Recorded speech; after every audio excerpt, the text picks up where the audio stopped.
Okay, so this is an old Mitch Hedberg joke, and I've never heard a better one-liner. I used to do drugs. I still do, but I used to too. Yep.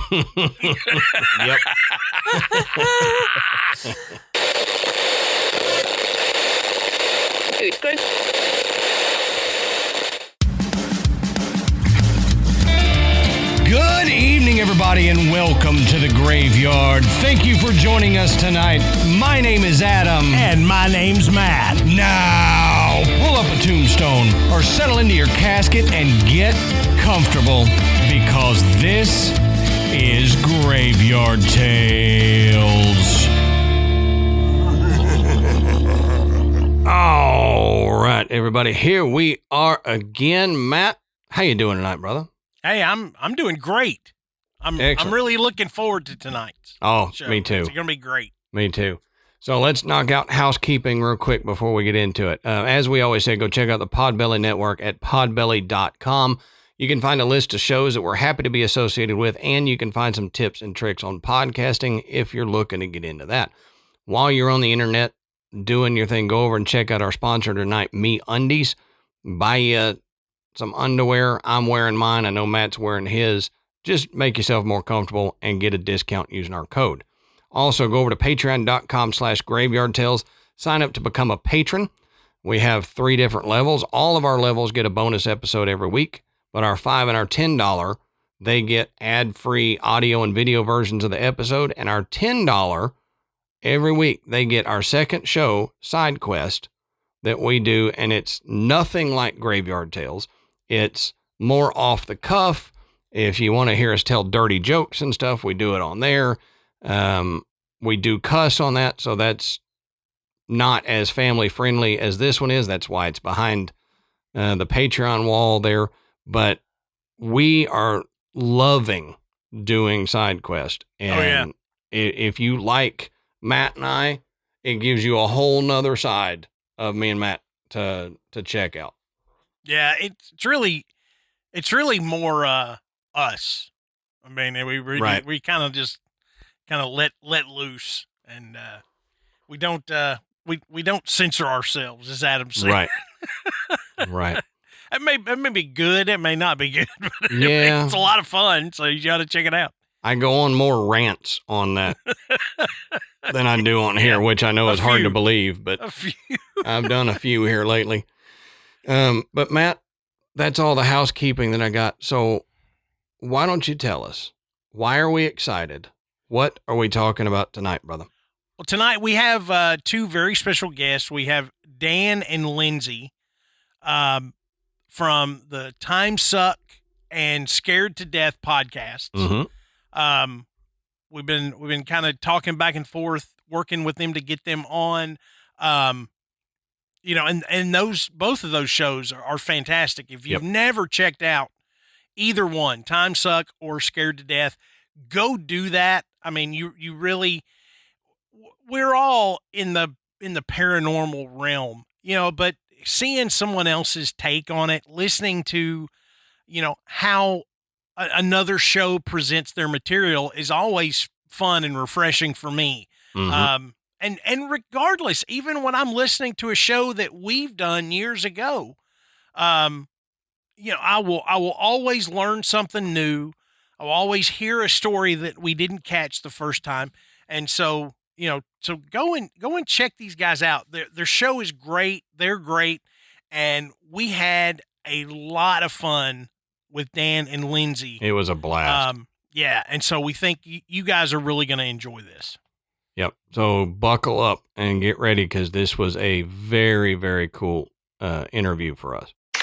All right, everybody. So here are the guests that we teased to y'all in the intro. We couldn't be happier to have them on. So it's Dan and Lynze, and thank y'all for joining us tonight. We have been excited about this episode for quite a while. Well, thank you so much for having us. You know, we've been excited as well. Yeah, we've known of you guys for a long, long time. We are pumped. Yeah. All right. So I'm sure the people that don't know who you are and don't know the show are very small with our listeners, because we have such a crossover. Yeah. I mean, I remember we started in October of 2017. And I remember Scared to Death starting because we would have listeners hit us up and go, hey, have you heard this? And I was like, well, not yet, but went and listened and loved it. So they're always referencing one of y'all's podcast, either Scared to Death or Time Suck, in our Facebook group all the time. Oh, that's nice. I've got a Time Suck story I'll tell you in a minute, but for those people that don't really know y'all, why don't y'all tell a little bit about yourselves and all that stuff? And I found a bio for Dan that I just want to check and see how much was right after y'all introduce yourself. I know there's so many bios out there, some that I worked on, some that other people worked on. I mean, yeah, some true, some not true. Right. So my name is Dan Cummins, and I've been doing stand-up, or I started doing stand-up back in 2000, so a long time ago, open mics and stuff, and just did stand-up for a long time, and then did some other, like talking head shows and that kind of stuff, and then took a stab at a couple podcasts. God, I think around like 2009, 10, they didn't last very long, 10, 15 episodes, something like that, and just kind of faded. And then started Time Suck in the fall of 2016, September of 2016, and that one just started to work, just a solo storytelling podcast about anything I thought was interesting, historical subjects, like could be Doc Holliday, could be a cult, could be a conspiracy or a true crime, a serial killer, and then I started doing some paranormal subjects as well, and it just didn't feel right on that show because it's pretty analytical. Right. Kind of, I felt like I was kind of, taking a pee on the parade on the paranormal stuff, where I'm just poking holes into why it probably isn't true, as opposed to thinking like, oh, what if? And I Right. And I did like the Amityville, episode on Time Suck, and I did like the Exorcism of Annalise Michelle and a few others. And I was like, I don't want to take this approach because I wasn't there. I don't know for sure what happened. Yeah. And I love horror, and actually was into horror before I was into comedy. And so I just talked to my wife, Lynze, who has a big production background. And just like, she was already working on Time Suck, and was like, do you want to, co-host a show together where I'll just try and scare you? Because I remember one of our first dates, or early on dating, we went and saw The Conjuring. Oh, yeah. In Inglewood. Yeah, we did. Yeah, and you were going nuts. It was so fun. It was like I had such a good time. That was a great date. Oh, you were just your reactions were so big. That seems accurate. Yeah, like you were hiding, you were just screaming in parts of the movie, and then. Well, also singing any movie in Englewood is an interactive experience. Yeah. More of an interactive audience, which I think is great in the right way for horror. And then after that at home, I just noticed like, you like horror, but it genuinely does spook you. Mm-hmm. And so then the idea for Scared to Death came. I'm like, well, if I can scare her with some of these stories, maybe I can scare other people at home as well. And as you guys know from this genre, it is a weird thing where we do our best work when we're legitimately scaring people. Yeah. Like a great compliment. Yeah, like a great compliment is, oh man, that gave me nightmares, or I had to stop listening. We're like, yeah, that's great. So it's a weird thing that way. Yep. Meanwhile, I'm over here like trying to stay out of the insane asylum because I'm like, I don't know, I can't handle it. He was like, do you want to do a show together? I was like, oh, like a couple's like advice? Like, oh, that's so nice. No, absolutely not. No, just scare the pants off of you. So. Yep. Yes. Yeah. And he has scared me. One time Dan scared me so bad at home, I cried. Just that was outside of I try not to like mess with her because I don't want to like, obviously upset her and that kind of stuff at home. But she I feel like I had the green light where we watched some horror movie. I can't remember which one it was now.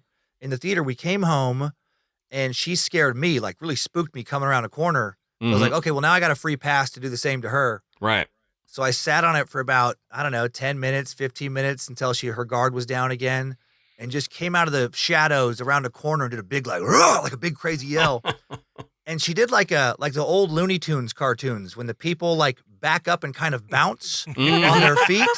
Yeah. And their eyes get all big. And she just made this weird like woo, like a weird noise, did a little stutter step backwards, and then just started crying. And then started laughing after she was crying. Like, I don't know why I'm crying. Yeah. I guess adrenaline. I don't know. Yeah, probably. See, I have a really bad startle reflex. I will yell. I will do whatever. And my whole family has taken advantage of it my entire life. Yeah. I mean, my wife, she'll get me. I mean, every time I turn around, her and the oldest always. Like I've been up here in the studio leaving out of here at like 10:30, 11 o'clock. My oldest is down there hiding around the corner. Oh, hilarious. It's dark. Yeah. And I walk out, and I'm just like, my whole neighborhood going, what's the matter? Why is he out in his backyard swearing Just so loud screaming, tonight? You know? Yeah, That's yeah. why. Yep. Man, I don't know why, but I don't have a very big startle reflex. Like, you can startle me, but for some reason my reaction is to like freeze, and I don't scream, I don't say anything. So it's not fun for my son to get me. But my wife, he loves scaring her, and he got this little beaver hand puppet from Buc-ee's. And I mean, it's only like this big, but you put your hand in it, move it around. So we were upstairs, and she had to go downstairs to get something and left the lights off. She just walks downstairs. Well, he's got this puppet. I see his wheels turning. He's looking at it, looking at the dark stairs, looking at it. So he creeps down the stairs, and right at the end, it turns to go into the living room. So he waits right there. She turns the corner, and he goes, "Bah!" and puts the beaver in her face. She screamed for probably a minute and a half straight. Like, she had to take a breath and keep screaming. She came upstairs, and I looked at her. She busted a blood vessel in her eye from screaming so hard. And like, it was there for a week. And I'm like, you see what you did to your mother? It was hilarious. But do you see what you did to your mother? Oh, he's going to have that story for the rest of his life, though. That's going to be like a badge of honor to actually burst a blood vessel. Oh, yeah. Yeah. Oh, yeah. I'm jumpy, too, and I don't get, like, deeply scared too often of this stuff, but I startle real easy. So, like, in horror movies, I'm kind of annoying where it's like I'm not trying to have loud reactions, but I'm the person, and I always sit in the back row that when something big happens, I'm like, oh my God! Just like, like these crazy. Yeah. It's a lot of me like, shh, stop. Stop that. Go sit with someone else.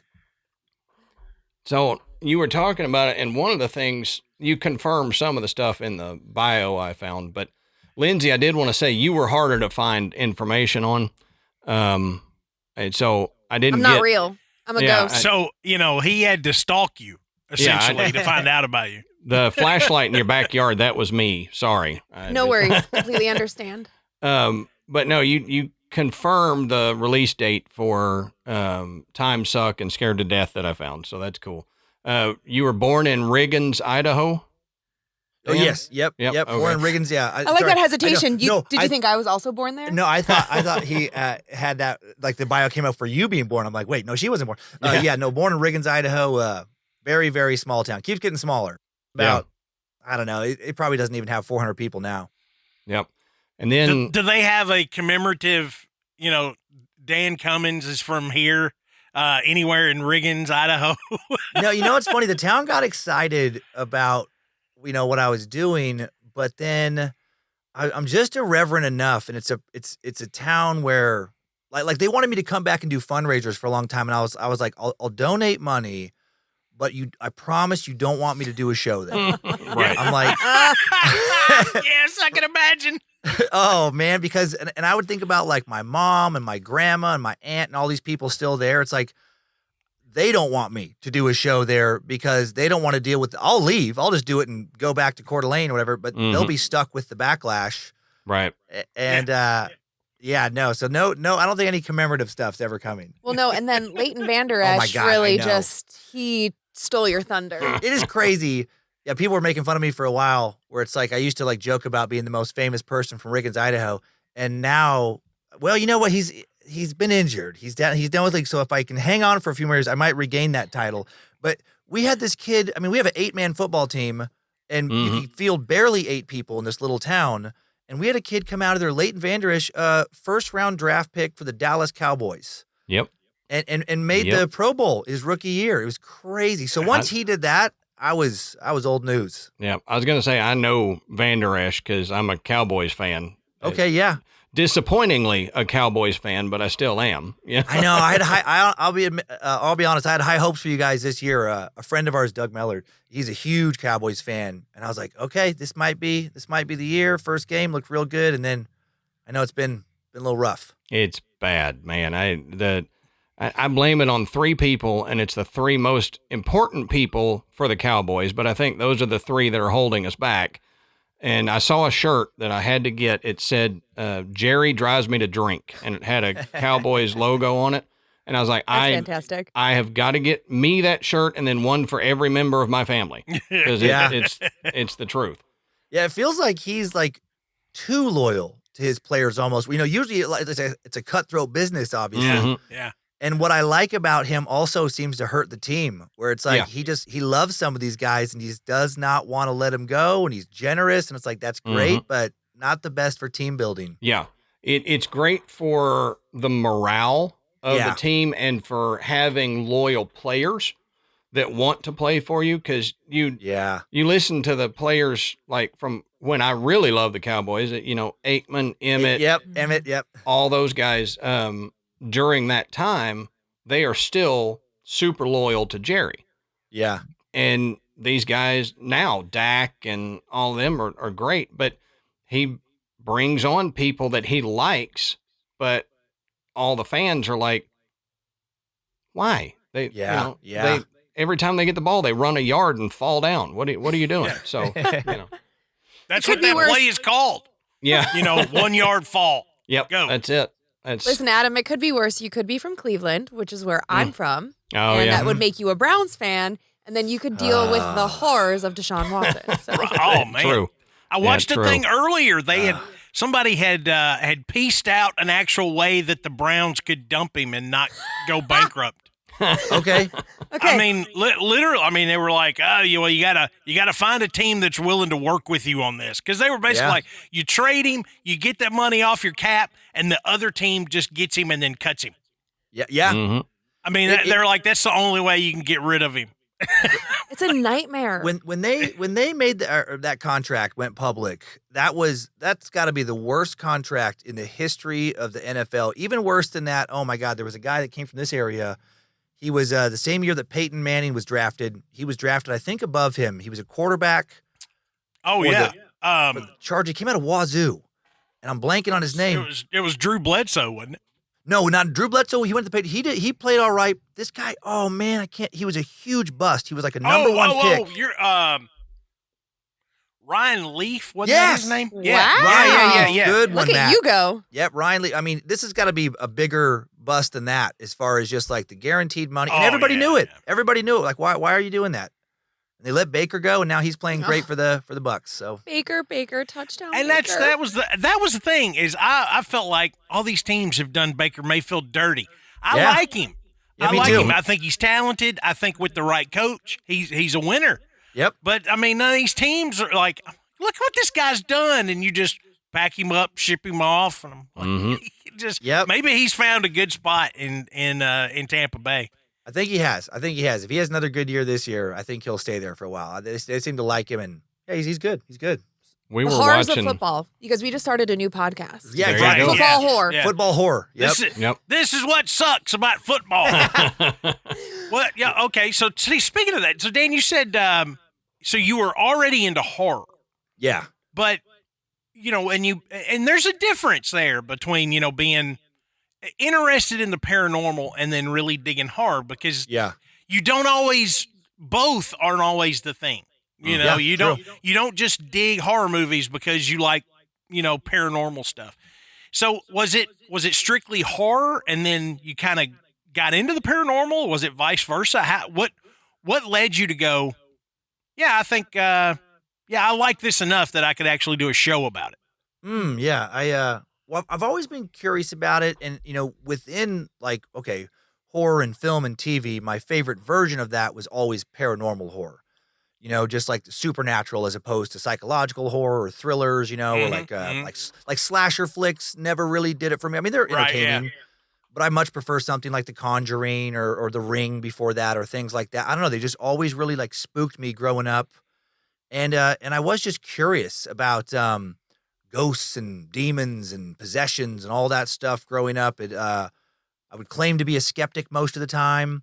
But then, when it got dark out and my mind started to really wander, it's like that stuff would really get in my head and really kind of freak me out. Yeah. And then it was just, early in Time Suck, the transition there, the audience would give me most of the topics. And I think the first one we did that was kind of a paranormal bent there was Shadow People. And I hadn't really dug in before that into actual paranormal lore outside of just, oh, this story is the true story behind the movie kind of thing. Mm-hmm. And I was just fascinated. I'm like, wait, what? People are claiming that all these things are happening, and it just kind of freaked me out, and I got real spooked doing it. It was just a really fun episode. I'm not a big roller coaster person, but like for me, horror stories are my version of that, where I like the adrenaline rush and the excitement you get when you get kind of freaked out. And then that was when I started to really think like, oh, that would be a fun, just new world to explore. And then as I started to think about it more, like for me, it's like, I'm not a religious person, so I don't have that to lean on for like, what's in the life after this kind of thing, or is there life after this? And horror became kind of spiritual to me, where it's like, to me, it just, if any of this stuff is true, then everything else can be up for grabs. You know, it's like, then we could have these adventures in the next life I don't know. That's just really exciting to me. And once I started to kind of focus on that aspect, I just got in deeper and deeper. Yep. I know for Matt and I, we've always had this fascination with the paranormal, from kids growing up. But we noticed when we started, and maybe it's the same for y'all, but when we started digging into the paranormal and we started researching stuff and looking at it, we figured out we knew less and less about it the more we researched. Most topics, the more you research, the more you learn, and the wiser you are about that topic. Yeah. It's not that way with the paranormal because it opens up so many doors. Like you said, well, if this is legit, why can't this be legit? Or why can't this be real? And so we figured out, oh, Lord, we don't know anything when it comes to the paranormal. But it has, we kind of had a narrow focus in the beginning, and especially the beginning of the show. Graveyard Tales started out, our bread and butter still is haunted places. Yes. Like find a place, we look into the history of it, what in the history could have made it haunted, and then usually Matt will get the encounters, what people witness there, what happens there, the ghost.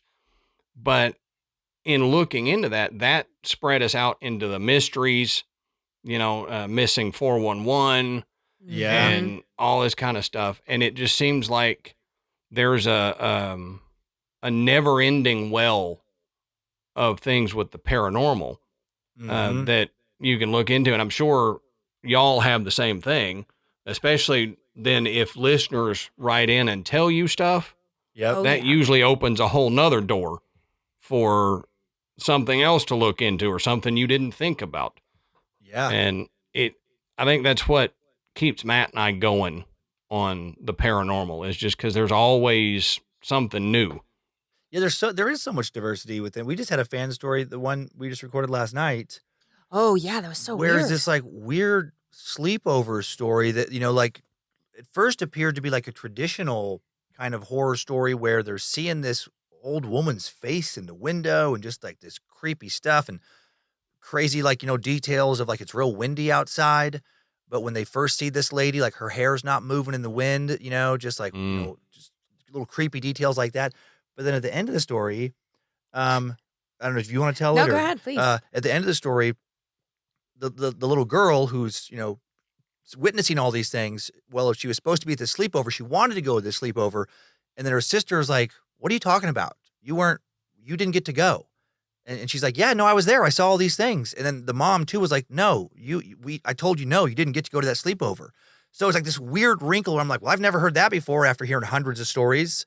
I'm like, what the hell could that be? Some kind of astral projection weirdness? Or, I mean, there's just so infinite possibilities. That's what popped into my head. So the girl didn't go, but had all these memories of it. Yep. Yes. She wanted to go with her older sister to the sleepover. The older sister saw all these things. And before the older sister talked to the younger sister is telling the older sister, like, oh, and then this happened, and then this happened, and this was crazy. Now that's really weird. Really weird. Yeah, and she left the sleepover, like it was 4 girls at the sleepover, according to the little sister, but according to the big sister, just 3 girls. And one of the other 3 made scrunchies out of a very specific New Kids on the Block fabric.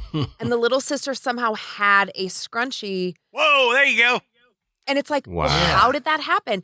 And in my mind, when we were discussing it yesterday, I was like, oh, it's like doppelganger. And Dan was like, what are you saying? Astral projection.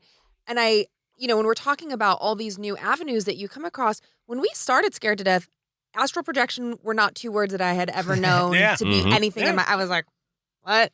Yep. I don't know what you're saying to me right now. Are you speaking another language? So it is so cool how we keep learning something new. Like we just did Yeah. the back rooms. I didn't know what that was until 3 months ago. That stuff's nuts. It's nuts. I mean, that is absolutely crazy. And Adam and I we did a show about stuff like this where it is, you can trace it all the way back to the original urban legend. Yeah. This person completely made this up and Yeah. wasn't promoting it as being real. And Right. and the back rooms are like that. And now, I mean, it is spun around the internet so much Yeah. Mhm. that you have people going, no, it's legit. They're totally there. And you begin to wonder, like Slender Man, you're like, that was a video game. And yet there are people that say, we saw Slender Man. Mhm. They're like, Right. Yeah. we know that was made up. How in the heck did you see it? Yep. And that makes us wonder, like, oh, sorry. No, I was going to say on that note, maybe y'all will have a thought on this. Matt and I have come to believe that they're like tulpas. Yep. Oh. Mhm. So Yep. when you concentrate so hard on something, you create that thing. Yep. So like we have said, maybe Santa Claus is a tulpa Mhm. because, Okay. people have Yeah. actual Santa Claus interactions. So maybe something like Slender Man or something like it is a tulpa that because of the origin being this urban legend, so many people were talking about it, thinking about it, putting it into the universe that was actually created. And now there is a Slender Man out there. And I don't know how much y'all know about tulpas. We did 2 shows on it Yeah. because it fascinates us. Yeah, it is. It's like it's like a thought construct. It's like this Mhm. thing where you just like think it into existence if enough people can imagine it, which then gets me thinking about like the Matrix theory about like Mhm. reality and Yep. all these different things. And that reminds me of like poltergeist stuff, where they've studied these poltergeist activity, especially like in the 60s in America. They had that that center out in Duke University, I believe it was, where they had that office of like psychical research or something. Mhm. But there's so many stories involving teenagers, and it's like an upset, emotionally charged teenager is in the house, and all of the activity is centered around this teenager, and it happens over and over and over again, with these teens. And then it's like, okay, well, even if it's not ghosts, well, it's something equally crazy, maybe Yeah. even more crazy. Like, how are their emotions able to make things move around a room? Yep, exactly. To me, that,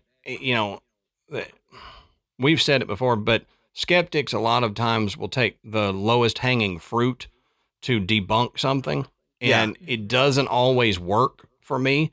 Like, I'm not saying that, oh, this is 100% paranormal, but your Right. debunking of it doesn't explain it well enough for me to say this is not something paranormal. You need to Right. try harder. You're just kind of sweeping it on the rug. So by doing that and saying, oh, well, this is not a ghost, this is the emotions of a teen, to me, like you said, that opens a whole nother door. Right. Okay. So it's not a ghost, but what about us as humans could affect the outside world by simply having strong enough emotions? So that, Totally. to me, that's not a debunk at all. That's that's saying, well, just move down this crazier path over here. Forget about this path. And Uncontrolled telekinesis. yeah. Yeah. But Yeah, there have and been, they're always talking about lab recreation with that kind of stuff. And they've had all these labs like, well, why can't we recreate it in the lab? And it's like, well, why do they have to play by our rules? right. Like, we don't know what the rules are for any of this kind of stuff. And just because, some people are obvious, grifters, where they will claim that they can do this stuff on command. And then they'll put that person to the test and they'll be debunked. It's like, well, yeah, but that person being a grifter doesn't discount the hundreds of thousands of other anecdotal, references to these kind of things happening. Yeah. like psychics. Yeah. Yes. Yeah, we have we have friends who are mediums, but Mhm. they're not the mediums that go on TV and get money. They're not the mediums that have a hotline, Mhm. call up Mama Sally and Mama Sally will fix all your problems It's not Miss Cleo. for Miss Cleo. $45, and I kind of feel like I've told Matt this and he agrees. I think if you're getting money from your gift, then it's probably not a gift. You're Mhm. probably a shyster, just taking money. Yep. The people with true mediumship are usually like our friends who are just, maybe they're in a paranormal group, local paranormal group, or they're just helping you out. Their Yeah. friends out and stuff and all that. They don't use their gift to win the lottery or whatever. Because why the hell wouldn't you? Yeah.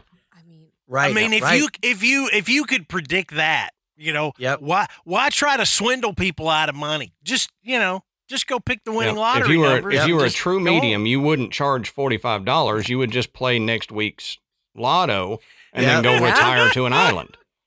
I Yeah, mean, yeah. that sounds kind of great. Mhm. My spirit guide's birthday is Yeah. March, so 3. Yeah. Man, I was just flashing. I had some old joke on like my first album about just that. I kept seeing these psychic houses, and they were always like little kind of dilapidated houses. And I'm like, if you truly could see the future, then you would have picked a different career because you would have known that this one ended in this little shack. Exactly. Yeah, right. Like it doesn't make any sense. Yep. It's fair. It's fair. Speaking about your stand-up and stuff like that, did you ever experience anything in doing your stand-up career? You had to, go all over the country, I'm sure, to different comedy clubs and do that. Did you ever experience anything paranormal? Because I've heard stories of the Comedy Store in LA Mm-hmm. being really haunted and people seeing stuff there all the time, even like recent comics who have passed away. Yeah. I think I heard Jim Belushi was seen there one time or something. Did you ever have anything like that waiting for a show or after a show that maybe you couldn't say, oh, a ghost, kicked me in the nuts, but, Yeah. this is weird. Well, actually, just right down the street from the Comedy Store, having dinner before a show at the Comedy Store, Lindsay and I were having dinner with our agent, and it was kind of at the Rainbow Bar and Grill. I think they usually Rainbow Room. usually called the Rainbow Room. Yeah. It's like it was where Lemmy from Motorhead would hang out a lot okay. before he Yeah. died, and kind of one of those rock spots, and it's I miss like Lemmy. a little a little Italian restaurant on the ground floor, and then the second floor kind of a little bar area and a little performance space, and then a smaller performance space up top, and it's supposedly super haunted. Didn't know that though when we went there. Correct. And we just went sitting down as kind of not that many people. It was like an early dinner on, I don't know, on a Wednesday or a Thursday. 5:30 senior citizen dinner. Yeah. And waiting for Joe, our agent, to kind of get there, and I go to use the bathroom. And on the second floor is where you go up to the bathroom, and it's a really small little room, like one stall, I think 2 urinals. And I'm walking up there. As I walk up, there were these 2 people coming down that I don't know where they were coming from because there was nothing upstairs. There was no bartender on duty, nothing happening. And they weirded me out, which doesn't usually happen to me, even in LA with all the there's a lot of weird people there. Sure. But they didn't creep me out or anything. But I just got like a weird vibe from them. Just kind of like gross or dark or something. Mm-hmm. Didn't like the way the guy was kind of looking at me, but then brushed it off, went in to use the bathroom. And as I'm using the urinal, I noticed that the water faucet, and it wasn't a motion sensor one, it was one where you had to twist on, is on full blast, pretty loud. And I'm like, well, that's weird. I would have noticed that when I walked into the bathroom. I had to walk right by it, small room. And it was hot, so hot that steam was coming out. And I just remember having these thoughts of, A, how did I not notice that when I walked into the room? Because I'm the kind of person that would have shut it off. Mm-hmm. And B, someone's going to sue them for burning themselves in this super hot water. Why did they let the water get that hot? Right. And so I just think it's kind of weird, and it feels a little weird in there.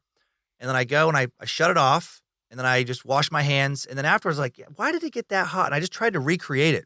And I just put just the hot water on again. It didn't get nearly that hot. And so I'm like, well, that's kind of weird.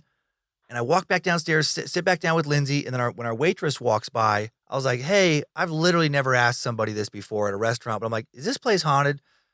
And without hesitation, she goes, oh, yeah. And, and then the craziest thing was I tell her, I'm like, I was just up in the bathroom, and she cuts me off and she goes, did the hot water turn on by itself? And I was like, yeah. She's like, wow. Yeah, you were with one of our ghosts. And that it still gives me chills. It was like the littlest thing, but to this day, I cannot figure out how that would happen normally.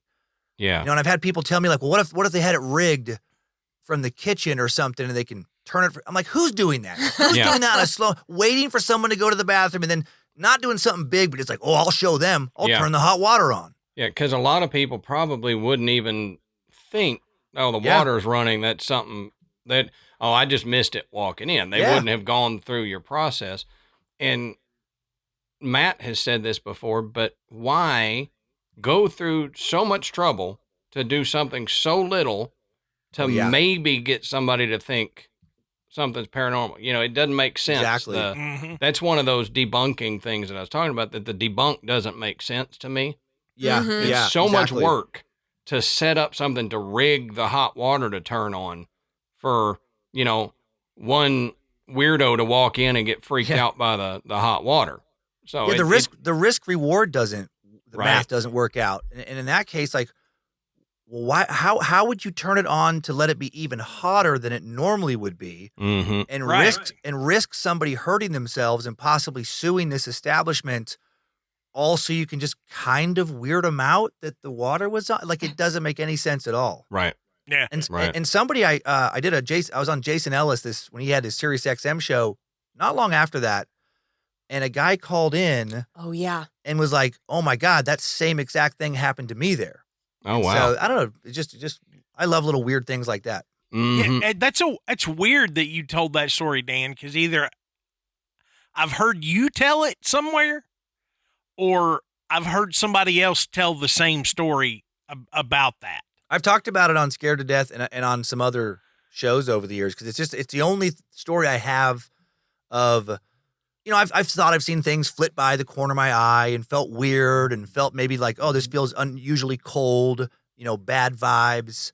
When I was a little kid, of course, I thought I saw little things, but that's the only like concrete example I have where I haven't been able to rationalize it away. Right. Yeah. And those are some of the most difficult because... And Lindsay, I was going to ask you next, had you had any weird experiences? Because I know the reason I had any interest in it at all was because I had so much happen to me growing up and as an adult too. But the house my parents live in is very, very active even to this day. Wow. And, you know, we'll go over there and my dad, who's very, he's not one to just make up something. He doesn't want that kind of attention. He'd just soon, you know, I'll speak if I have something to say, but I'm not going to go out of my way and tell somebody a story. So when he tells a story, you know, to us about something that's happened, you're kind of like, Jesus, yeah, something weird's going on. So, Lindsay, did you have any kind of weird experience that made you go, maybe there's something that we don't understand? Yeah, you know, it's so funny. I was thinking about that before we sat down today. And, you know, teenage girls, we played with Ouija boards all the time. And I had one sleepover with a bunch of girlfriends. Yeah, and we were like, you know, 10, 12, 13, like in that range. And my cousin had recently passed away in a tragic accident. And so... You know, because when you sit down at the Ouija board, it's like, okay, who are we going to try and talk to? So we were trying to get in touch with my cousin Ross. And I think, you know, now I'm like, oof, what happened exactly? Something happened where we were like, okay, something's interacting with us. And we were in one room in a basement and there was, you know, like a finished basement. And there were 2 bedrooms down there. And in the one bedroom, a radio alarm clock the music started playing, but it had no batteries and it wasn't plugged in. That's weird. There you go. That counts totally. Yep.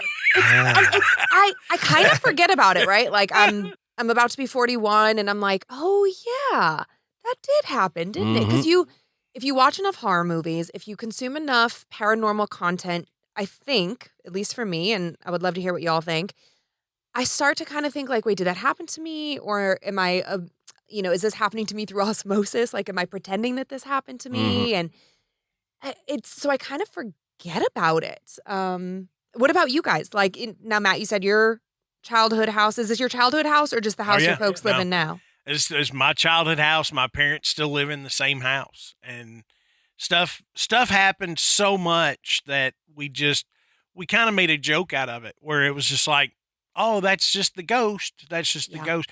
And Matt, and there were things that happened a lot. Tell my favorite one that you've got. Tell her the story of the pot on the stove. Okay. God. So I was home by myself, and I was probably 12, 13. The only rule I had when I was home alone was I wasn't allowed to use the stove. My house too. That was it. Just whatever you do, don't burn the daggum house down. That's right. Well, they used to, and I'm a little bit older than you, but when I was young, we had these things that you basically made like stuff on a shingle. We keep it clean here. Yeah. SOS. My grandparents ate that too. You put the bag in the water and then you put it on toast. So I thought, well, I can boil water. That's not going to count. So I started boiling the water, had everything. Water's getting hot, and I start hearing something banging downstairs, and we had these metal supports under like a carport. Mm-hmm. And so we'd had problems with dogs getting in our trash. And so I thought there's a dog down there getting in the trash. So I go downstairs, which was where my room was, and out into the garage to see if the trash can had a dog getting in it, and it was banging up against the metal post, but it wasn't. No dog, and the trash can was nowhere near any of those supports. So I come back in, and I had this, you remember the old drawer cassette tape storage things, you pull the drawer? Yeah. So I had one of those, and all of the cassette tapes that were in it were pulled out and were on my bed. Now, I just walked through my bedroom. Weird. And I'm like, I know I didn't do that. And I'm like you, Dan, I would have noticed it had I walked by. And as I'm going back upstairs, all the lights are off. So I immediately run outside. I run next to my next door neighbor's house. It's like 8:00 at night. Mm-hmm. And I'm beating on his door, and he comes to the door, and he's like, what's wrong? And I said, I think there's somebody's broken into my house. And so I'm telling Stuart all this stuff, and, here I am. I'm like, because I'm just a kid, And so he goes, well, let's go over here and let's take a look. And so he walks with me over back into my yard, and all the lights are on in the house. So he goes, well, let's go. Maybe it was just a power outage. She's like, let's go over there. I'll come with you. And so he comes over there. We go through the house. There is nothing out of place. Nothing's going on that we could tell, but all the lights were on, and I didn't have all the lights turned on, but they had been off when I left the house. Mm-hmm. Yeah. So as I'm kind of getting settled down, I remember that I was trying to fix something to eat. And so I went into the kitchen. Not only was the pot with the water in it moved off of the burner, the stove was turned off.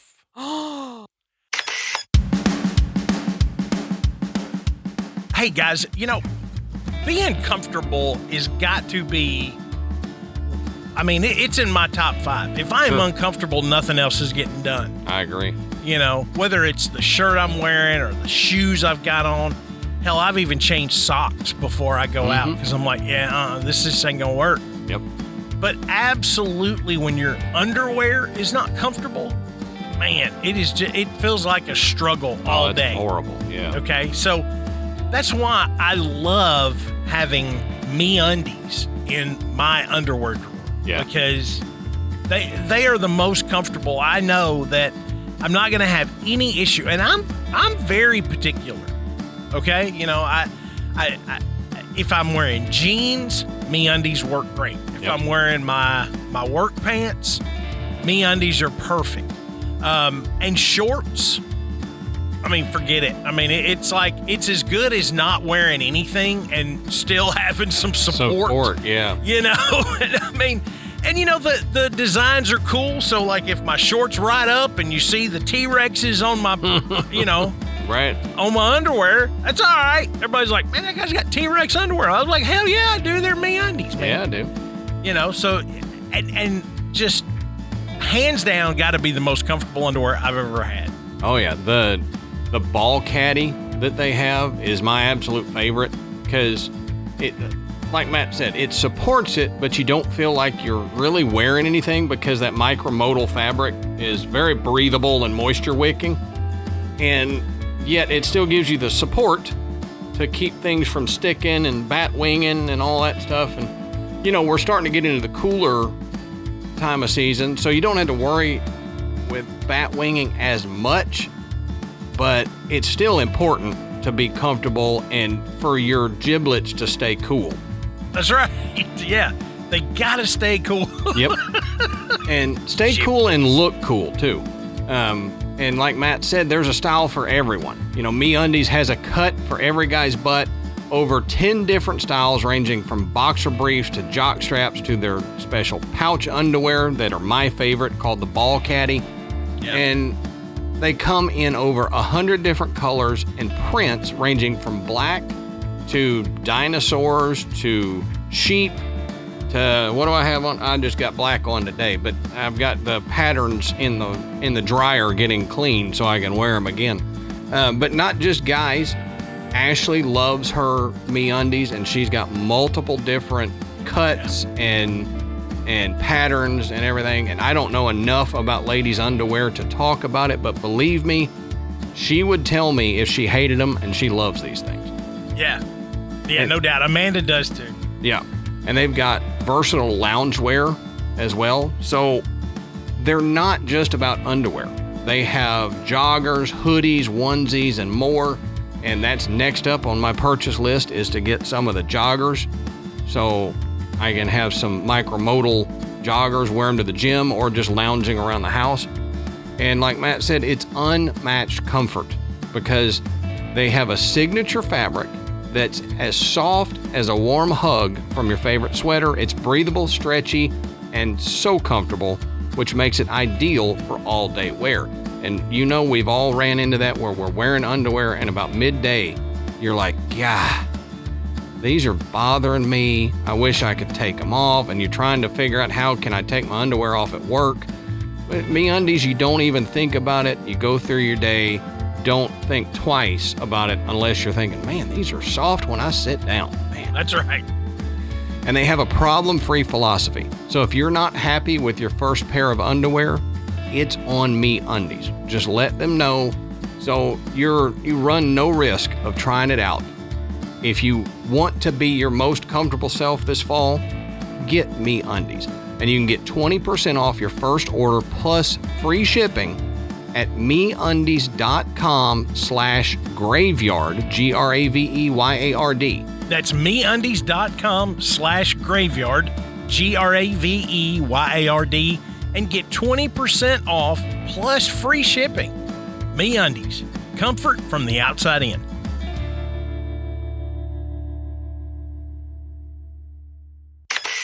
So I remember when Mom and Dad got home and I told them this story, my mom, the first thing she said was, see, you weren't supposed to use the stove. Yep. And That'd I'm have been just my mom shaking too. my head and I'm like, do y'all not understand what I'm telling you? That's not the point. And they always just said, our ghost is protective. You know, they always said it was a female. And she said, they're just looking out for you, making sure you didn't get hurt or do something. And I was just like, okay, you know, but growing up, I had one friend that actually saw her. Wow. He woke up, as I said, my bedroom was downstairs. My bedroom was like the downstairs bonus room. Mm-hmm. And there was a stairwell that came down into that room. And my buddy Jeff, they were over at the house. We're probably 16 or 17. And they said, Jeff, the next morning, he's like, you two, looking at me and another guy. And he's like, I couldn't wake y'all up last night. He goes, I swear I woke up in the middle of the night and there was this woman in white flowy robes standing on the stairs. And he goes, and I kept trying to wake you two idiots up and you wouldn't move. He's like, so all I did is I just put my head under the covers. Isn't that so funny? We all do that. That's such a human, like, from little kid to full grown adult, just under the covers. Like, I'm going to pretend this isn't happening. He said it scared him so bad that he said he just stayed under the covers. And he said, finally, he said, I must have fallen asleep. Because the next thing I know, I woke up under the covers, and it was the morning. Yeah. But that's the only time anybody ever saw an apparition. Okay. But he's not one of these kind of people that would have just made it up, especially to tell my mom and dad. Yeah. He would have given us a crap story, but he wouldn't have told my parents that. Well, in your story, what you were saying earlier, Adam, about like when people try to dismiss these things, how they try to dismiss it doesn't really add up. Yep. With your story, Matt, just that alone, forget like seeing the entity. Why would someone sneak in your house? That's right. And take your cassettes, especially like a little kid. Yeah. Think about like the criminal repercussions. If they get caught, they could look like a huge pervert. They could, like there's a variety of very negative consequences. Mm-hmm. And then they don't even take credit. They just go in there, mess up some cassettes, flip, mess around with the lights, take the thing off the stove, and then and then never tell anybody and just sneak out and no one ever see it. That makes no sense. Right. Mm-hmm. Right. Yeah. So, I mean, I always thought that the cassette tape thing, it was this to get my attention, to let me know. Yeah. Hey, something's going on here. Something's not exactly right. And, it got my attention. That's for sure. Yep. Yeah. No going back after that. That's right. But, mom and dad are still there. I mean, I remember mom called me one day. And I do, my regular job is I do home health. Mm-hmm. So at the time I was seeing patients down in Nashville where they live. And every so often, if I had a break between people, I'd go by their house. I'd eat lunch, whatever. Cute. So I was probably in my late 20s, early 30s. And she calls me one day and says, did you go by the house today? And I said, no. I said, I'll call y'all and tell you if I'm going to be by the house. And I said, why? And she's like, well, something weird's happened. I was like, what? She's like, we came home and they have a middle room that's kind of like a little den, a walk through, and there's a closet with louvered doors. Mm-hmm. And they said when they got home, all this stuff from that closet was pulled out and stacked up in the middle of the floor. Now, there's no way, because if anything had fallen, it wouldn't have pushed that door open because that door folds. Right. It would have just bowed the door out and stayed inside the closet. Plus, that closet is like around the corner. So it would have had to have fallen, made a left turn, and gone around to get out to the middle of the floor. Physics. And then why the hell was it stacked up? Right. All folded neat. Like Oswald's magic bullet. Yeah. I mean, just really weird. And, we just chalked it up to, because she's like, it's almost as if someone was in here looking for something. Yeah. Mm-hmm. And I said, well, that is more creepy, Yes, to me. actually. But she was like, everything else in the house is fine. And the door was locked. She's like, so nobody got in. Yeah. And humans are scarier to me than paranormal anyway. Yes. So. Agreed. Oh, yeah. Yeah, all the true crime. Oh, my gosh. Mm-hmm. I'd way rather have an encounter with a ghost than a human. Yeah. Most humans. Oh, yeah. I'll tell y'all something and see what you think. See if you think I was right or wrong in doing this. My wife, when we went to high school together, but then we kind of, lost contact. Then we got back in touch. I was living in Tennessee, not far from Matt at the time. And that house I was in was haunted. There was a ghost in there. We ended up calling him Frank. Nice. But I knew about it. Well, she started coming up to visit. I didn't say anything to her about Frank. Yeah. I didn't want to freak her out. I didn't know how she's going to be with the paranormal. Turns out perfectly fine with it, but I didn't know. Well, we were laying there in bed at night, and I'm just used to my dog at the time staring down the hall at Frank, because he would walk from the bedroom across the hall and into the bathroom, and you would see just kind of a little figure-y, kind of, never clear, but it was kind of that, the Predator shimmer. Yeah. Nice So reference. That's a good reference. Yeah. You would kind of catch that out of the corner of your eye and stuff. And my dog would always like stare at it until he passed. Well, we're there. I'm knocked out because I was getting up at 3:45 every morning and, for work. And apparently she wasn't. She was awake. She heard something that woke her up. And so the next morning she goes, I don't know whether it was headlights from a car or what, but I could have sworn I saw a shadow walk across your hallway last night. And I said, well, see, the thing is, and Meet Frank. Yeah, I explained that to her, and she's actually the one that named him Frank. But was I wrong in not giving her a heads up, or was it fine that I let her experience it before I explained everything to her? Oh, I think that you did it right. Okay. Yeah, I was gonna say you did it right too, in the sense that like I would want confirmation that it's not just me. Yep. Yeah. Yep. Because if you put the idea in her head, Yep. then any You can't trust noise she hears, anything she sees, Mm-hmm. it's like a false negative, a false positive. Yeah. Yep. Yeah. Exactly. And it did work that way. It was a good confirmation for me that I wasn't going crazy in seeing this. But you can ask Matt. We recorded in the spare bedroom of that house for a long time. And I don't know if Frank didn't like Matt or what, but he would mess Whenever with I Matt's come over. mic all the time. Yeah. Huh. Matt's mic would be moved around and messed up. And we did, one of our first episodes was on the Ouija board. Yeah. And from that point on, I won't mention the name, but there's an entity associated with the Uh-huh. Ouija board. Yeah. And I also won't say it. yeah, I'm not gonna. Last letter of the alphabet. Yeah, Yeah. exactly. Yeah.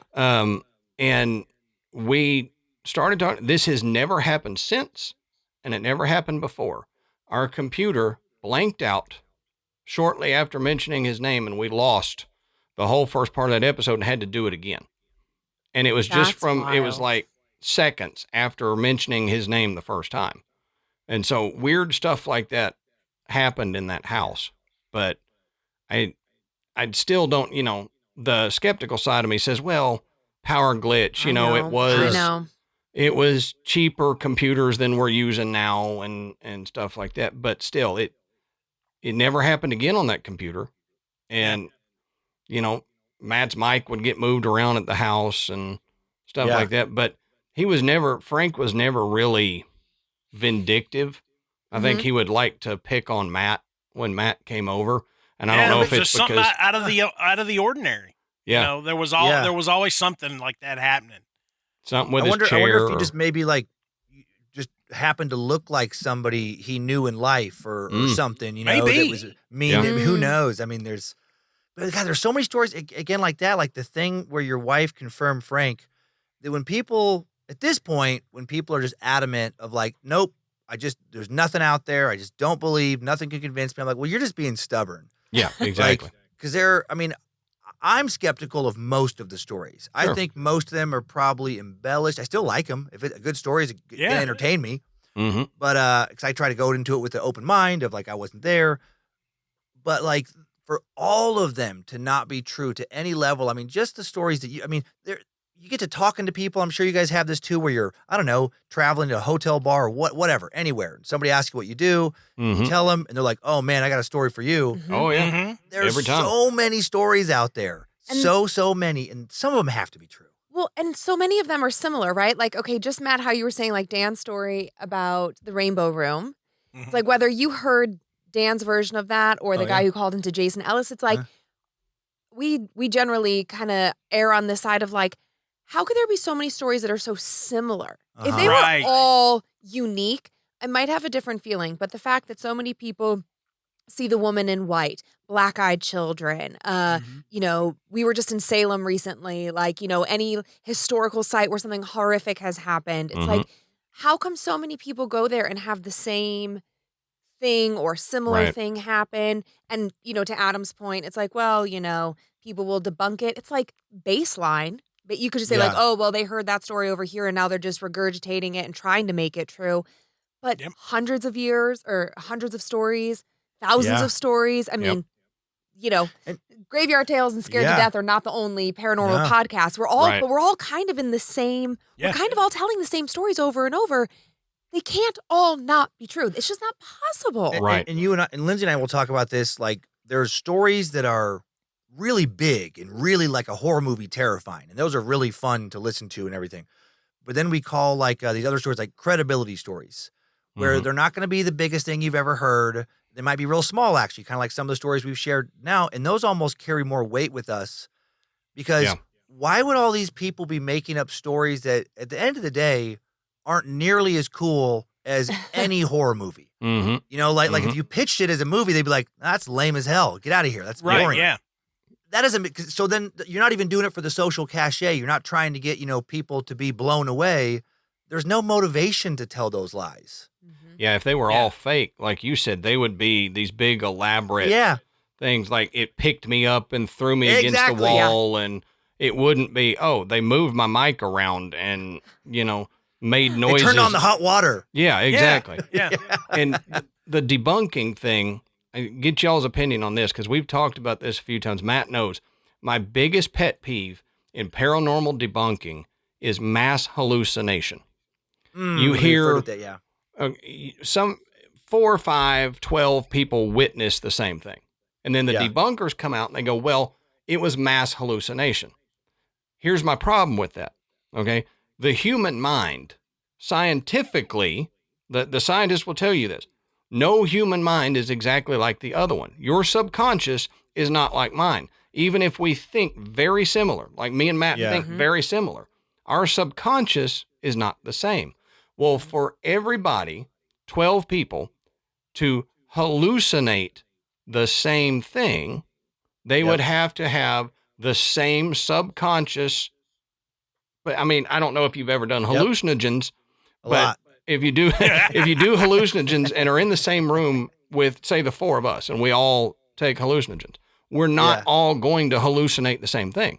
That's right. You know, your trip is going to be different from mine, even though the same thing happened in front of us.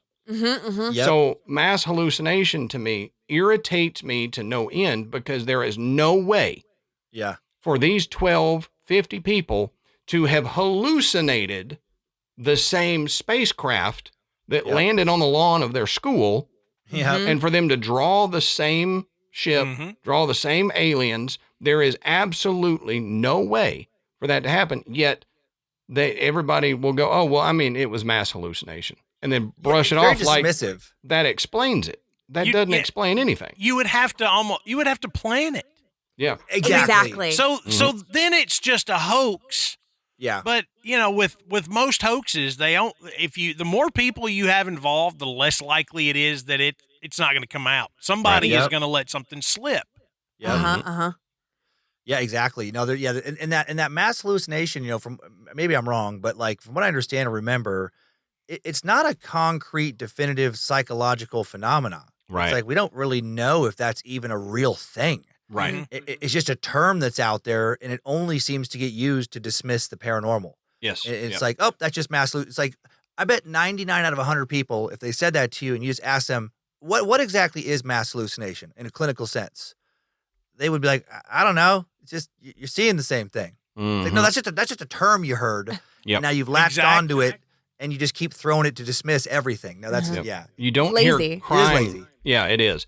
You don't hear crime psychologists when people describe the killer and they're all very similar. You don't say, well, they just mass hallucinated that because it wasn't a 4-foot tall Indian man. It was a 6-foot tall white woman. You know, you're like, you never hear them say, oh, they mass hallucinated that. So it's strictly for paranormal UFOs or ghost or something that mass hallucinated it. That's And such a good point. I don't, you hear people use that, not mass hallucination, but when people go to the same hotel and Mhm. everybody comes away with a similar story of something that happened to them, they'll say, well, they hallucinated that.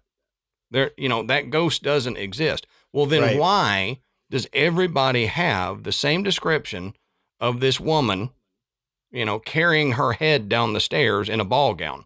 Yeah, yeah, Right. yeah. There's And no they'll way. say like power of suggestion and false memory syndrome, which like those are real phenomena. But even in that situation, it's like, okay, so you're saying that every single person who was successive to the first person, every single one without exception, is a liar. Yes. And you're saying that in all of those examples, the first person who claimed to see it every single time made it up. It's like just the numbers don't make sense that way, where it's like there are millions of encounters now. Yeah. Well, and the telephone game, right? So Uh-huh. if Oh, it yeah. were Exactly. that, then I tell you Yeah. that story and you see it, guess what? Your description is not going to be the same as mine. That's You're a going to great change point. it. And now the lady's in a red dress instead of a white dress. Oh, yeah. I didn't even think about that. They'd all have to have excellent memories Mm-hmm. Mm-hmm. to regurgitate the same thing. Yeah. No. Mhm. Yep. Mhm. So I don't I'm not opposed to debunking things and I'm not opposed to being skeptical. I Sure. think that's needed Yes. to weed out the hoaxes. Yeah. But you have to do it in a logical way and use, common sense yeah. to look at these things. And mass hallucination is BS to me. And Yeah. like you said, you can't do the power of suggestion for the next person that visits and the next person that visits. Mhm. Right. Mhm. It's not Right. going to work. And Yep. skeptics, well, when you talk about hoaxes, they'll point to, are there a lot of hoaxes? Sure. Sure. Of course there are. But then what they'll do is they'll point to the hoaxes and then discount the entirety of all supernatural, paranormal, experiences. And that's that classic, like throwing the baby out with the bathwater. It's like, well, just because those 10 examples are false, that doesn't mean that the other million encounters are Yep. also have to be false now. Yeah. Yeah. There is a lot of problems with the way people debunk things. Yep. Like Matt has said, you've got to take, it's kind of like the bell curve. Take I love it, yeah. the two Yeah. ends off. And Yeah. then like Bigfoot. Okay. We'll take this end of Bigfoot sightings off and this end. You've still got thousands, if not millions, in the Yeah. center that you can't debunk, that you then lump in with the bears or the Yeah. crazy drunk people out in the woods. Well, there's still a ton of them that don't fit into that. And Yeah. they've seen something. They experienced something. So is Bigfoot a giant ape? I don't know, but there's something there. Mhm. These Right, people right. are witnessing something. So you have to bell curve, I think, most paranormal encounters if they have a ton of stories. Yeah. Like recently, my wife got us all in the Jefferson Hotel in Jefferson, Texas, Ooh, cool. because she knows I love staying at haunted places, so we stayed Yeah. there. That has stories, out the yang. And if y'all have never been there, y'all need to go spend a night, because that was the one and only time that I have been touched. Ooh.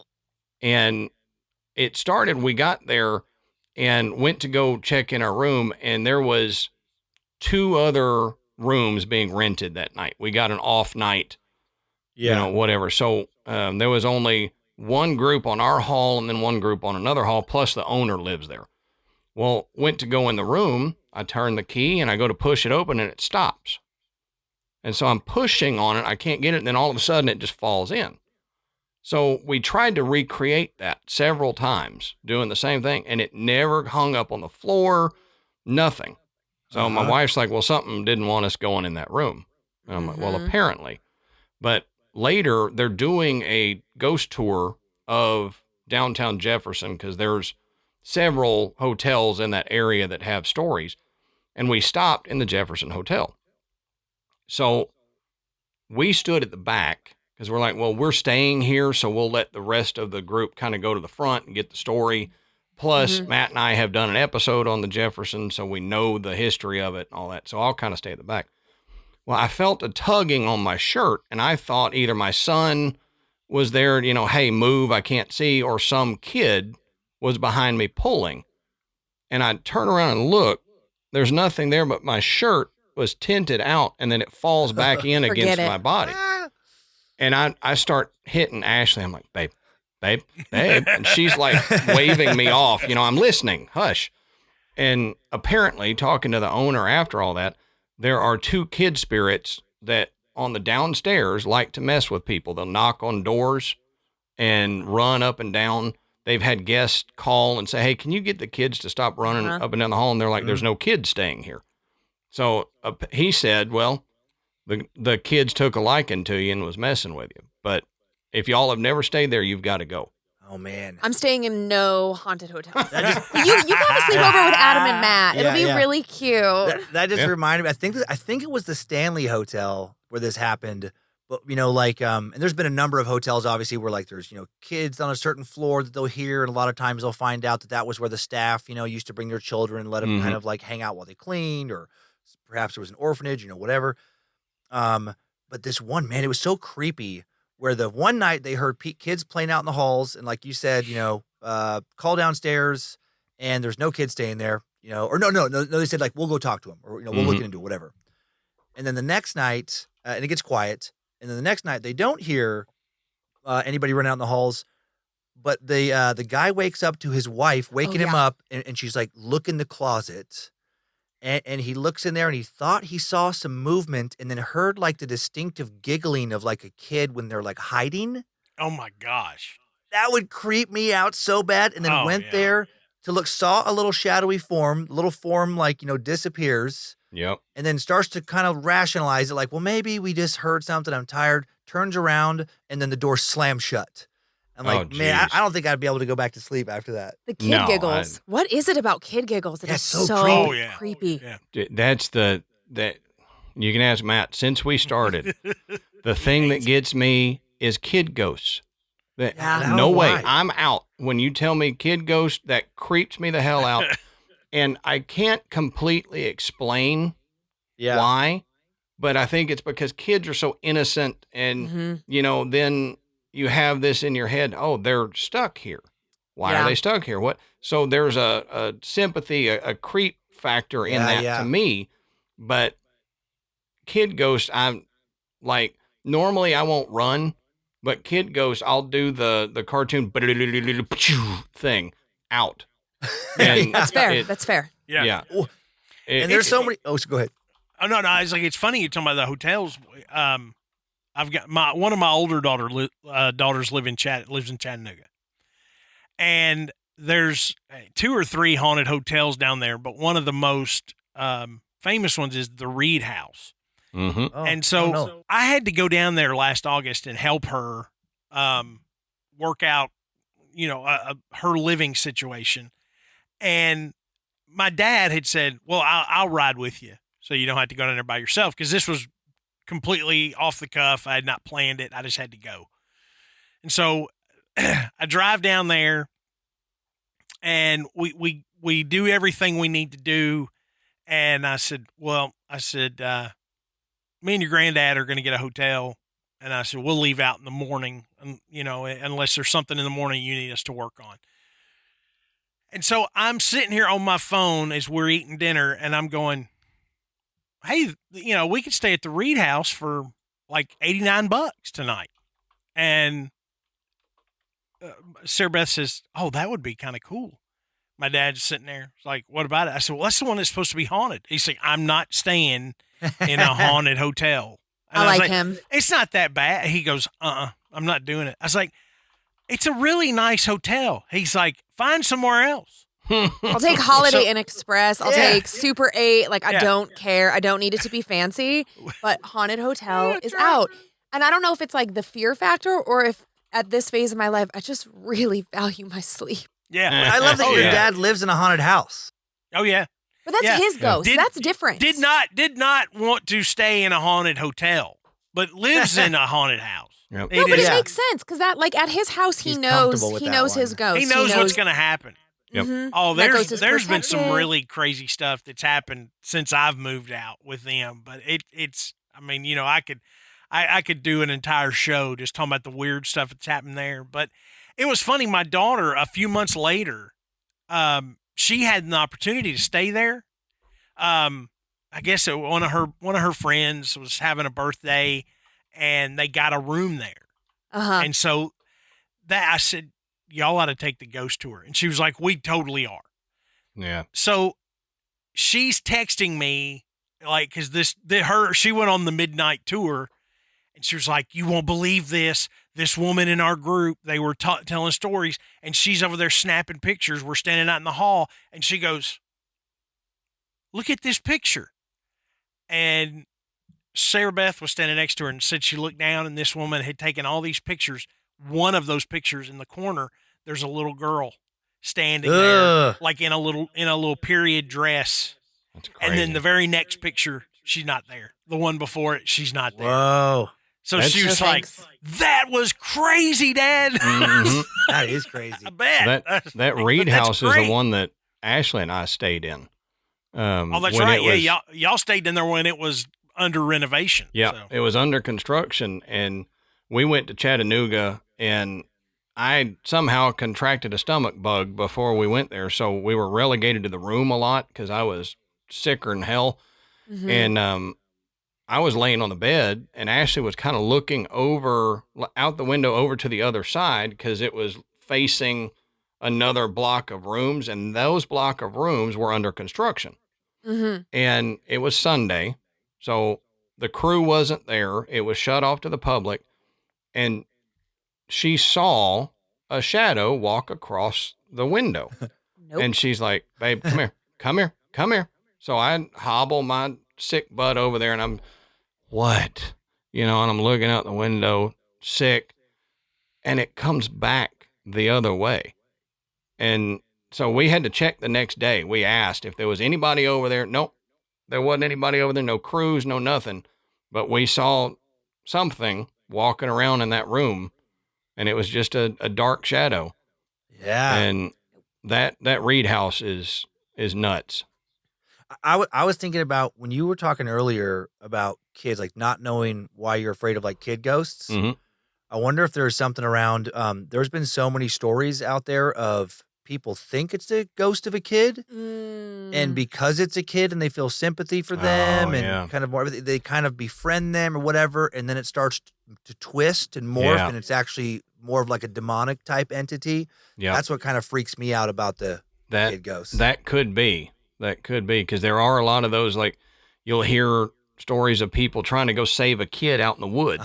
Yeah, and it ends up being, a demonic something, or, an old Native American spirit or something that was just using that to lure them to their demise. So that could be in my subconscious somewhere, and that's why I don't like the kids. Yeah. But your gut is like, Adam, don't you do it. Yep.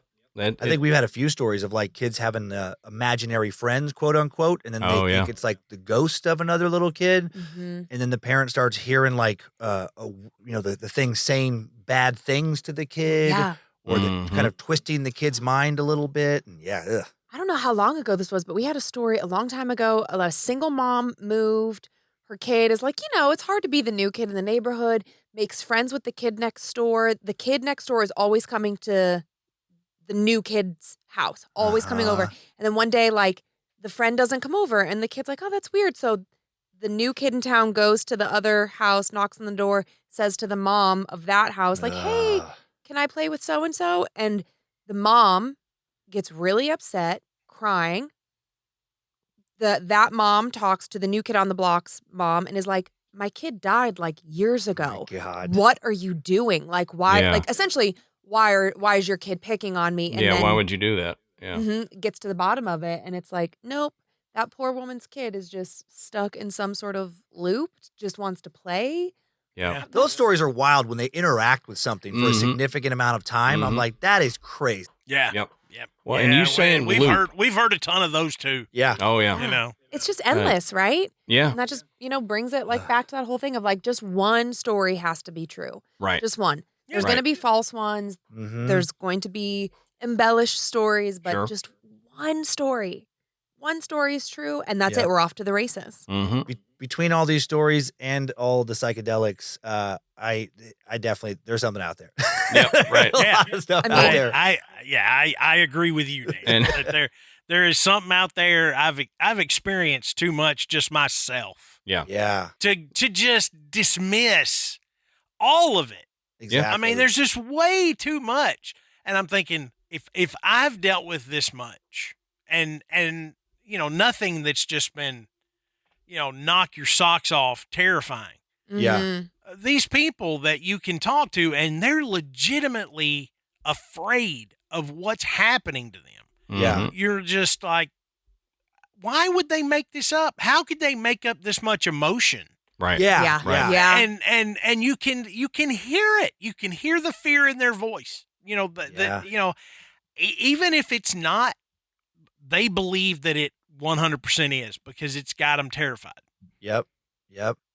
And what a fun space to work in, where it's like, we've all heard so many stories, and I get excited every time. Mhm. Mhm. Oh yeah, Like, yeah. Yeah. I feel like a kid. That's why Yeah. one of the things I love about horror too. It's that child. We were talking about that the other day. Yeah. That childlike sense of wonder, where life is so serious and heavy as you get older. That adulting is hard kind of thing, and Mhm. all the bills and deaths and all the problems.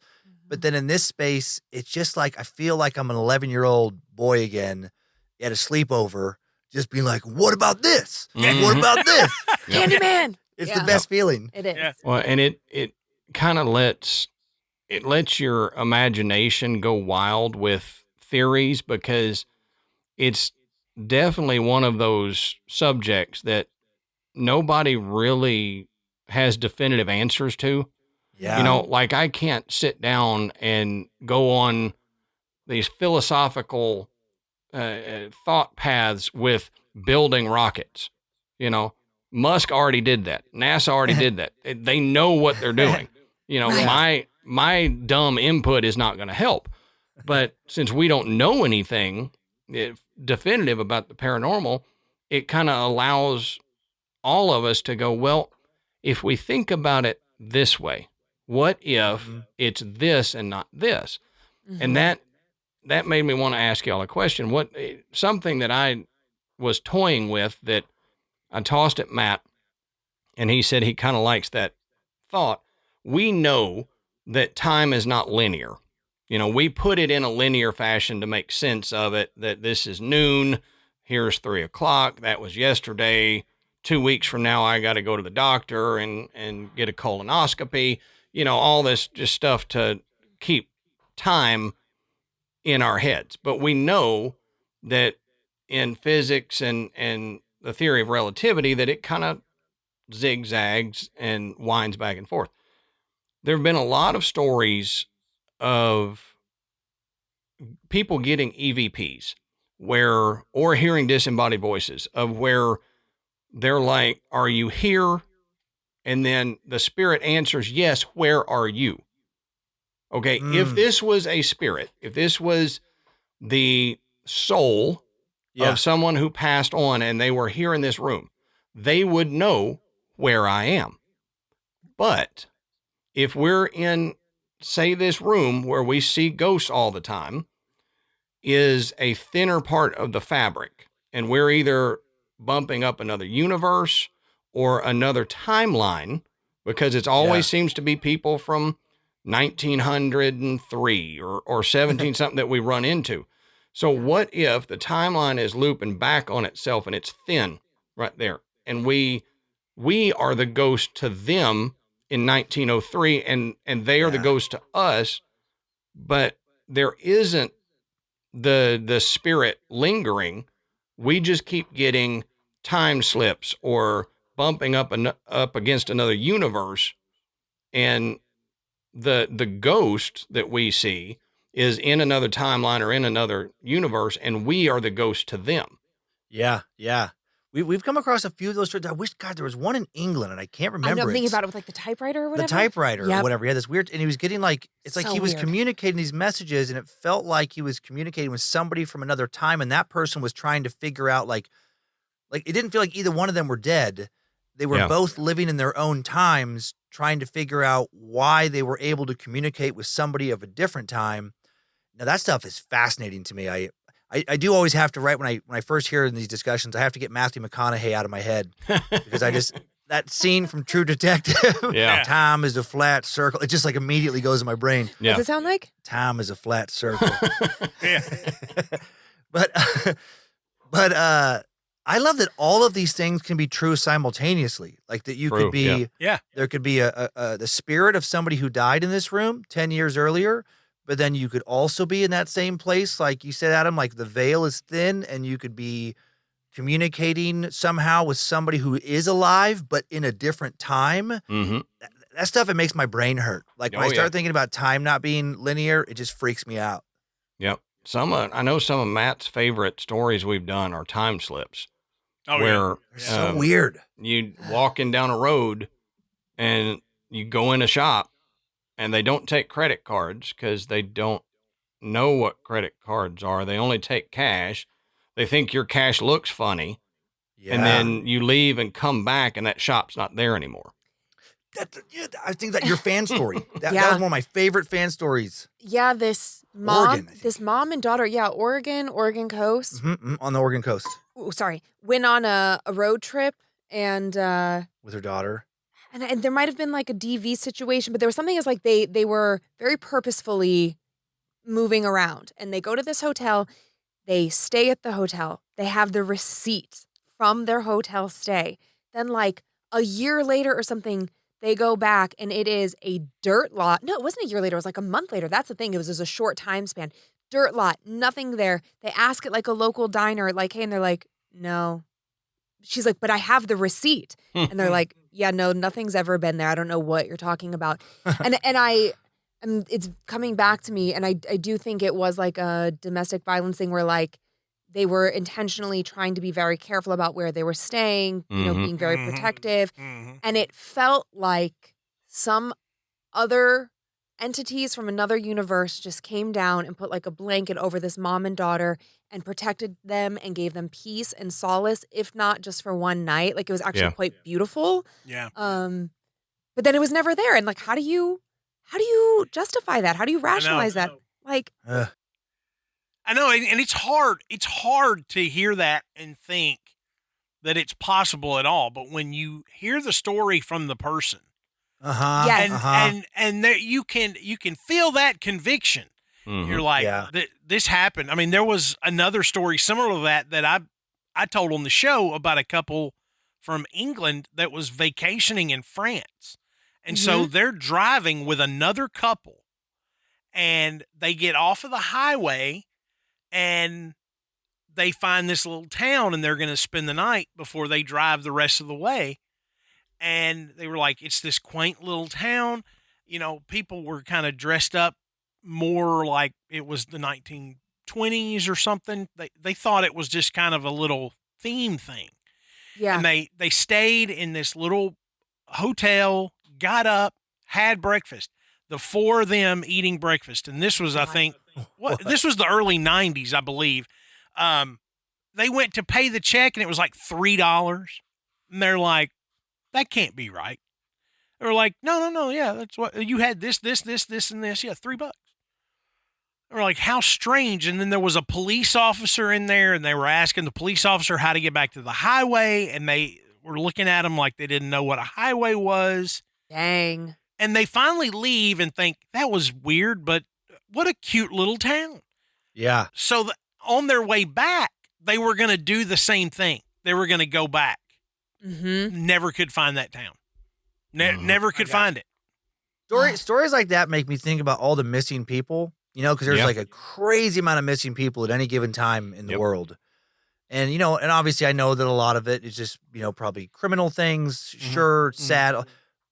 But what if like a certain percentage of them, they slipped into a spot like that and they didn't slip back out? Like, can you imagine how crazy that, if you go into that little place and it's like, oh, it's a couple of dollars, and then you walk outside and you don't recognize the world around you, anything, and you're just stuck there. Yeah. Well, and David Pilates has a missing 411 story like that, where this woman is walking with her group, and then the next thing you know, they can't hear her or see her or anything.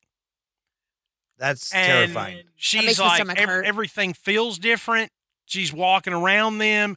They're panicking, looking for her. She sees all of this, and she's talking to them, trying to communicate with them, and never can. And then within, I don't know, maybe a day, she's back. She kind of wakes up, and they find her, and she tells them all this. She's like, I was here with you the entire time. You said this, and you were doing that, and you called these people, and y'all were looking for me. I was right here. Mhm. No way. And That's I like mean, the that's I mean, you really got to think, man, you would have had to leave your friends in secret Yeah. and stay hidden from them. Yeah. Allow For them hours. to call 911 and get a search party looking for you, Mhm. Yeah. and then pop back up and be like, "Hey, Gotcha. I was here the whole time." Yeah. Yeah. Psych. Your Like, friend does what? that. How pissed are you? Like, Yeah. let's just Oh, start yeah. there. Right. Let's start so with you just got to basics. think. Yeah. That Not that's friends what she anymore. experienced. Man. No And- way. As someone who is an avid outdoorsman, loves going hiking and fish, I think about this all the time. You know, me and wife and kid go on a hike, and I'm like, y'all stay right here. I need nobody going missing 411 on me. You know, Ugh. For Yeah. real. and if I Yeah. just disappear, I didn't do that on purpose. Y'all figure something out. You know, Yep. go call Matt and David Politis, please. Yeah, yeah. Y'all, how great would it be if we like put Apple trackers on everybody in our Oh my gosh. family? We all went to the woods, and then Apple tracker goes to another decade. Yeah. Yeah. Like, You're in- and then we have to wait. This is newer technology. So maybe in like 20, 30 years, Yeah. we can like really test this out. Yeah. but- Yeah. If an Apple tracker just blipped out. When As did you a go to person listening. 1922? That's Yeah. weird. Weird. Yeah. Hey, kiddo, do you want to explain this to Yeah. me? I'm Yeah. tracking you, and you were supposed to be at your college class, but actually Mm-hmm. shows You were- that you were. What were you doing at the frontier? Yeah, right. That'd be wild. Uh-huh. Yeah. Well, that Jim Harold, when he was on, he's so he great. had just finished his book, and he was telling us one of the stories in his book was these two girls they lived out in the country. They were walking down the railroad track to go to a lake, Mhm. and they were walking down this track, and they see this elderly woman at her house over picking blackberries. And so she hollered at them, said, hey, would you like some blackberries? So they said, sure. So they walk over there, and she goes to hand it to him, and the girl like lifts up her shirt or dress or something, and they Yeah. put them in there. And so they're eating them, thanks, eat them, go to the lake, hang out for a little while. She's got blackberry stains on her dress. As they're walking back, the house is not there, the woman's not there, the blackberry bushes are not there, there's nothing there.